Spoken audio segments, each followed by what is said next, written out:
Thinking about investing in agriculture this year but worried about the risk? You are not alone. Many people want to invest in agriculture this year but are very skeptical about it. So stick with me while I share smart strategies on how to keep your money safe while earning solid returns.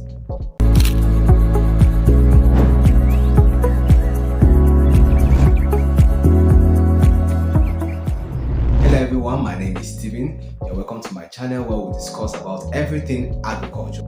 If you are new here, like, share, subscribe and turn on the notification button so that you get exciting videos like this.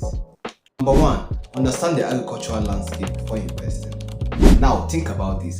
Why do some agricultural investments fail while others succeed? We live in Nigeria where agriculture is actually affected by weather, climate change, government regulations and market demand. In agriculture, knowing the local market demand will actually give you an edge in investing. So we don't just wake up one morning and say, okay, I want to invest in this, I want to invest in that, I want to invest in this crop. You have to do your research, you have to go to your local market, you have to see what is actually in demand at that particular point to give you an edge for you to get your return as fast as possible. We do get this saying that jack of all trades is actually a master of none. But in agriculture, you have to diversify at some point. You have to diversify, especially when it comes to storage. Now, you don't just store one particular farm produce. We store different farm produce. The farm produce that actually do well this year is more likely not to do well the next year or the next year after. So we diversify, or you divide your investment into different sections, into different parts. It can actually be livestock, it can be storage, it can be processing. So you divide your investment across these sectors so that if this don't actually do well this year, the other will do well the next year. So at this point, you agree with me that putting all eggs in one basket is actually very, very risky. So it calls for we diversifying and spreading our money or our investment around the sector of agriculture to gain more and to keep our money safe. Market demand can actually play a very, very important role in this business. So now let me give you an example. So imagine you go get a particular species of egusi or a particular species of beans to store or to plant in a location, and you do not do your research very well. When it gets to the point of harvesting or when it comes to the point of sales, you discover that the demand is not there. You end up being stocked with your produce, and at the end of the day, you sell them in a very, very cheap price, which is very bad for our investment. This is very bad for the business. So very importantly, you have to focus more on your market demand. What is the local market saying? The local market in this location is actually different from the local market in the other location. You don't just buy what you feel like you want to buy. Okay, people are rushing to buy this, let me join them to buy. Okay, how do you sell? How do you go about selling? When do you sell? How much do you sell at? Do you really know about the market? Do you really know about the business itself? So you need to make researches on market demand and market demands in your location.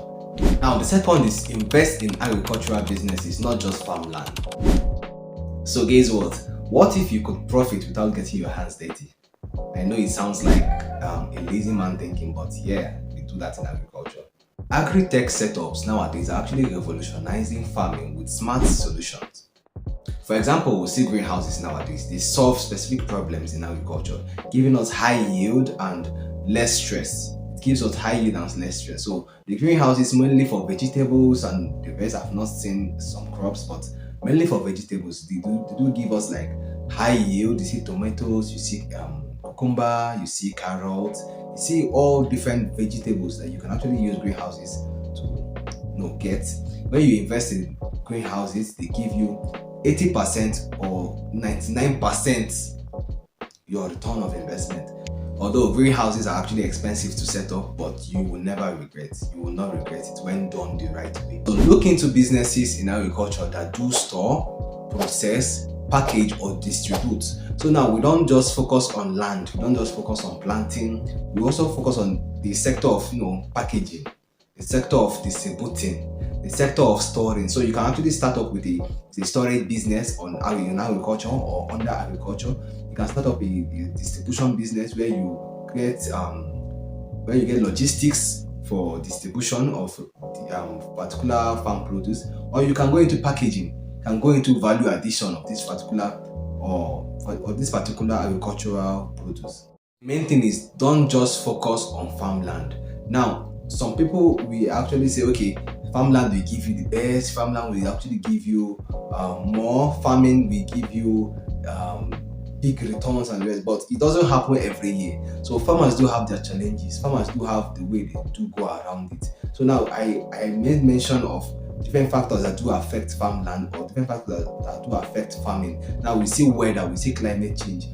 There are things that we cannot easily control. So when you say you want to focus more on farming, as if you are playing like bet, you are gambling with your agricultural experience or agricultural journey. So than stressing yourself in that part, why not just go into the other aspect of agriculture when it comes to packaging, when it comes to storage, when it comes to distribution of agricultural produce. So you can also go for a cooperative model where you collect funds from other investors to purchase land, to buy machineries, to get seeds, or to plant, or to get particular crop after harvest. You can actually go across the sector of agriculture just with other people's funds or other investors. You don't need to do it with yourself or by yourself or with your finances. Okay, so I'll tell you this for free. Invest in local foods, should I say local or common foods that we do consume every day. Like when you want to go into the processing field, or when you want to go into the processing sector, processed foods that we consume every day. Now, the benefits actually, they give you daily returns, or they give you quick cash flow, and you get your return of investment as fast as possible. The third strategy is farmland ownership versus lease models. So I would ask you, is owning the farmland always the safest bet? So I want you to know this. Owning the farmland doesn't mean that you must plant on that land or you must go about the farming. We have people who actually get a farmland and don't really have the time to plant on it, or have the energy, or have the luxury of time to go about the farming, the tilling process and everything. So you actually lease your land to farmers who are ready to plant, and you get your steady income. You can get it monthly, you can get it quarterly, you can get it in a year, you can get it annually, you can get it seasonally. So you can actually lease your farmland to farmers to use, and at the end of the day, you make profit annually, you get returns annually, and also your land appreciates. So in getting the farmland, you don't just get farmland in any location. So you have to look for a location where there is less disaster, or there is no disaster at all. So we do that in land banking, where we do buy lands and to lease for professionals to farm, or farmers to farm on the land, while we make returns, or while we get returns. So we don't just buy land in any location. You ask questions. Okay, you ask the local farmers there, or the locals there, on how they do cope with the climate, or how the condition of the land is different in different seasons. So you have to ask your questions before you buy land in such environments. And this buying of farmlands and leasing it out to farmers will actually give you a safest way of keeping your money, or a safest way of investment. Before we move to the next, take out time to subscribe to my channel to receive more videos like this. Now, the fourth one is the bad investment that seems good. What's that one investment that everyone thinks is safe but isn't?